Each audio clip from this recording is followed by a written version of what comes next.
성령의 살바라 이 땅에 불어오소서. 산골의 아침, 오늘 말씀은 계시록 1장 9절 말씀입니다. 나 요한은 너희 형제요 예수의 환난과 나라와 참음에 동참하는 자라. 하나님의 말씀과 예수를 증언하였으므로 말미암아 반모라 하는 섬에 있었더니. 아멘. 어제 말씀에서 하나님에 대해서 한두 가지 더 말씀을 첨부하겠습니다. 알파와 오메가라고 하신 것은 처음과 나중, 시작과 끝이라는 말씀인데, 전에도 계셨고 이제도 있고 장차 오실 분, 하나님께서는 항상 동일하신 분이다, 변함이 없으시다 하는 것을 분명하게 말씀하고 계십니다. 이것은 우리가 성경을 이해할 때도 그대로 적용돼야 됩니다. 왜냐하면 하나님이 뭔가 달라지셨다 이런 식으로 성경을 보면 안 되는 것이죠. 구약의 하나님은 전쟁의 하나님이고 신약의 하나님은 사랑의 하나님이고 이런 식으로 보시면 안 된다는 거죠. 하나님은 항상 동일하신 분이십니다. 물론 계시의 발전에 의해서 하나님이 점점 더 많이 또 풍성하게 계시되는 그런 것은 있지만, 하나님이 달라졌다, 신약의 하나님, 구약의 하나님 다르다, 이것은 성경을 아주 엉터리로 보는 것입니다. 그래서 처음부터 이것을 잘 적용하셔서 하나님 말씀에 오해가 없으시기를 바랍니다.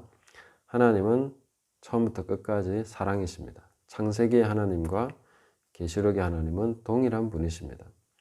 마태복음의 예수님과 계시록의 예수님은 동일한 분이십니다. 세상을 창조할 때 계신 성령님과 계시록의 교회와 함께 계신 성령님은 동일한 분이십니다. 항상 동일한 분이시다, 변함이 없으시다. 그래서 우리가 말씀의 신실함을 믿고 의지할 수 있는 거죠.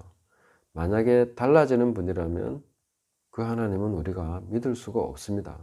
언제 달라질지 모르는데, 언제 뒤바꿀 줄 모르는데 어떻게 믿을 수 있습니까?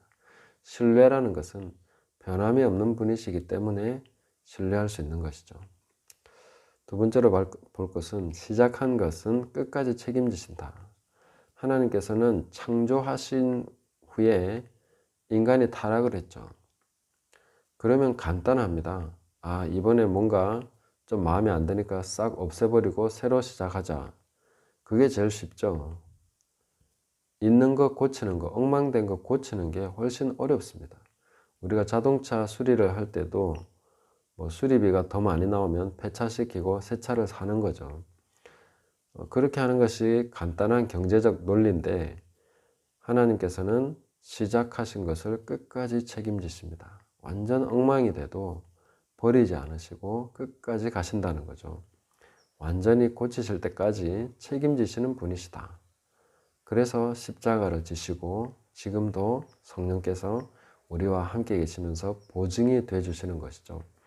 이런 것들을 우리가 기억하고 하나님이 얼마나 좋은 분이신가, 하나님을 더 깊이 알아가실수록 하나님은 너무 좋아서 믿지 않을 수 없는 그런 분이시다 하는 것을 꼭 깨달아 가시면 좋겠습니다. 자, 오늘 본문에서는 사도 요한의 성숙에 대해서, 또 계시록이 가지고 가는 신앙의 기조에 대해서 살펴보려고 합니다. 자, 제가 말씀을 전하는 것은 맨날 한 절 한 절만 볼 것인가, 그러다 계시록 언제까지 가나 이렇게 생각할 수 있는데, 한 절 한 절 보기 위해서 보는 것이 아니라 보다 보니까 의미상의 단락, 특히 1장에서는 전체적인 것을 조망하기 위해서 자세하게 봐야 될 필요가 있기 때문에 이렇게 가고 있습니다. 어떨 때는 한 장 전체를 갈 수도 있습니다. 그래서 지루해 하시지 마시고 잘 함께 차근차근 말씀을 보시면 되겠습니다. 자, 나 요한은 너희 형제요 이렇게 말하고 있죠. 요한은 이때쯤에는 많은 사도들이 또 순교한 이후고, 그래서 독보적인 그런 위치에 있는데도 사도 요한은 나는 너희 형제다 이렇게 말하고 있죠. 항상 자기를 낮출 수 있는 사람이 성숙한 사람입니다. 우리는 높아지려고 애쓰면 안 됩니다. 높아지는 것은 하나님이 하실 일입니다. 우리는 항상 낮아지려고 애를 써야 됩니다. 최대한 내가 앉을 수 있는 낮은 자리에 앉는 것이 그리스도인의 기본적인 소양입니다. 성숙한 사람의 소양이라고 볼 수 있는 것이죠. 예수님께서도 너희가 잔치자리에 청함을 받으면 말석으로 가라, 가장 낮은 자리로 가라, 이렇게 말씀하십니다. 그렇게 해서 나중에 높아지면 그건 좋은 거지만 네가 억지로 높아지려고 하고 서열 정리하고 서로 비교하고 그래서 높아졌다가 아이고 더 높은 사람 오면, 더 똑똑한 사람 오면 낮아지게 될 것인데 그때는 부끄러워서 말속으로 가게 된다, 이렇게 말씀하셨죠. 사도 요한은 그 가르침을 잘 아는 사람으로서 자신을 낮추어서 형제다, 이렇게 부르고 있습니다. 그 다음에 두 번째 보시면 예수의 환난과 나라와 참음에 동참하는 자라. 자, 우리가 신앙생활 하면서 어디에 동참해야 될 것인가? 주님의 영광, 주님의 부활, 권세, 권능, 그런 좋은 것들 많이 있죠. 우리가 흠모하는 그런 것들이 있습니다. 그런 게 나쁜 것은 아닙니다. 좋은 것이죠. 흠모해야 됩니다. 그러나 우리가 동참하려고 포커스를 맞춰야 되는 그런 부분은 환난입니다. 환난. 사도 요한은 예수의 환난에 동참하는 자다, 이렇게 말하고 있습니다. 계시록을 쭉 가다 보면 7년 대환란, 이런 주제를 피할 수 없을 것인데 휴거를 사모하는 사람들은 환난을 피하기 위해서 휴거를 사모하죠. 우리가 깨어있고 신앙생활 열심히 하고 기도하고 배교하지 않고 하는 이런 메시지들이 많이 나오는데 이런 모두가 환난 전에 휴거당하기 위해서 그렇게 해야 된다라고 말하면 계시록의 전체적인 신앙 기조, 서술의 기조를 벗어나게 됩니다. 사도 요한은 자신이 환난에 동참하는 자라고 얘기하고 있습니다. 그리스도인은 환난에 동참하기 위해서 준비해야 되는 것이지 환난에 피하기 위해서 준비해야 되는 것이 아닙니다. 예수님의 환난에 동참하는 것으로 기뻐하고 그것이 우리가 계속 가지고 가야 될 신앙의 기본적인 모토가 되는 것이죠. 그래서 환난을 피하는 것에 초점을 맞추지 마시기 바랍니다. 사도 요한은 환난에 동참한다고 얘기하고 있습니다. 그러면 앞으로 쭉 이 환난에 동참할 것에 대해서 분명하게 말씀하시겠죠. 그리고 지금 환난 당하고 있는 사람들에게 큰 위로가 되고 먼저 환난 당하신 예수님, 그리고 환난 당하는 사도들, 그리고 환난 당하는 교부들과 영적 지도자들, 그리고 모든 성도들이 있는 것입니다. 그렇기 때문에 환난에 동참한다는 이것은 굉장히 중요한, 우리가 마음에 꼭 품어야 되는 중요한 사실입니다. 그 다음 나라에 동참한다. 이것은 하나님 나라의 영광이죠. 하나님 나라는 귀신을 쫓아내고 질병을 치유하고 저는 자를 걷게 하고 불완전한 자를 완전하게 하는 그런 나라죠. 그래서 그 하나님 나라 복음을 선포하라고 부름받았고 그 하나님 나라에 동참하라고 부름을 받았습니다. 그 하나님 나라의 영광에 우리는 부름을 받은 것이죠. 동시에 환난에 부름받은 것입니다. 하나님 나라와 환난은 같이 가고 있죠. 그래서 팔복에서도 산상수훈의 팔복에서도 보면 전반부는 다 환난적인 내용입니다. 심령이 가난한 자, 애통하는 자, 온유한 자, 화평케 하는 자, 뭐 이런 사람들 쭉 보면 그 뒤에 이어지는 것은 좋지만 전반부는 다 우리가 피하고 싶은 내용들이죠. 그 환난을 피하면 하나님 나라에 동참할 길이 없습니다. 그래서 계속해서 우리는 환난을 각오하고 오히려 환난을 환영해야 되겠죠. 그렇게 하면서 가는 것이 신앙생활입니다. 그리고 인내, 참음에 동참하는 자라. 자, 환난, 나라, 참음, 이 세 가지가 같이 갑니다. 인내를 배우라. 인내를 온전히 이루라 그렇게 말씀하시죠. 자, 성경은 인내를 굉장히 강조합니다. 자주 말하고 있습니다. 그래서 우리는 인내를 온전히 이루어야 된다 하는 것을 항상 기억해야 되겠습니다. 항상 참음에 동참해야 된다는 것. 주님께서 인내하신 것처럼, 그 인내로 골고다를 오르신 것처럼, 그 인내로 모든 제자들을 계속해서 가르치시고 돌보신 것처럼, 인내하심으로 그 억울한 심판을 견뎌내신 것처럼, 하나님의 말씀으로 계속 인내하시면서 사신 것처럼 우리도 그 인내에 동참해야 된다. 주님의 참음과 인내, 거기에 동참하면서 가는 것이다. 함께 하는 것이다. 이것이 바로 성령 안에서 역동적인 교제입니다.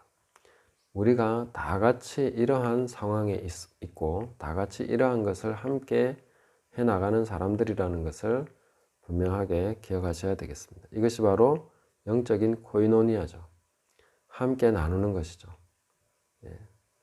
여기서 인내하고 있고 저쪽에서 인내하고 있으면 코이노니아가 됩니다. 예수님의 환난에 같이 동참하고 있는 사람이면 코이노니아가 됩니다. 그리고 하나님 나라의 영광에 같이 동참하고 있는 사람이면 코이노니아가 되는 것이죠. 코이노니아, 영적인 교제는 바로 이런 것을 통해서 되는 것입니다. 그냥 얘기 잘 되고 큐티 셔링하고 이렇게 한다고 되는 것이 아닙니다. 함께 같이 가는 신앙의 기조가 있어야 코이노니아가 되는 것이죠. 이런 사람들은 만나면 서로 통합니다. 왜냐하면 같은 것을 배우고 있고 같은 과정을 걸어가고 있기 때문에 대화가 된다는 것이죠. 그러나 만약에 나와 영적인 대화가 되지 않는 외로운 환경이 있다면 그것도 감사하십시오. 그 좁은 문으로 들어가는 사람이 그리 많지 않습니다. 좁고 길이 협착하기 때문에 이와 같은 것에 동참하면서 함께 대화할 수 있는 사람이 그리 많지 않은 것은 정상적인 현상입니다. 그래서 너무 외로워하지 마시고 주님께 감사하시고 그 길을 기쁘게 묵묵히 더 인내에 동참하시면서 걸어가시기를 바랍니다. 자, 이어서 보시면 하나님의 말씀과 예수를 증언하였으므로 말미암아 밤모라는 섬에 있었다. 그가 유배당하고 그가 잃어버린 것은 바로 하나님의 말씀, 예수 그리스도를 증거했기 때문이죠. 증거 안 하고 살았으면, 그냥 숨어 살았으면 그렇게 되지 않았겠죠. 그러나 그는 증거했습니다. 또 유대인으로서 이 말씀은 상당히 놀라운 진술입니다. 왜냐하면 유대인은 하나님의 말씀과 예수님을 같이 증언하지 않습니다. 요즘은 메시아닉 주라고 해서 유대인들이 예수님을 메시아로 인정하는 그런 사람들이 늘어나고 있지만 우리가 보는 방식과 성경 보는 방식이 꽤 많이 다릅니다. 그렇다고 해서 완전히 다르다라고 할 수는 없지만 그런 차이점들이 있습니다. 유대인으로서 예수님과 하나님의 말씀을 같이 증언했다. 이거 굉장히 중요한 진술입니다. 이런 유대인들이 이제 마지막 때에 다시 일어나고 있는 중이죠.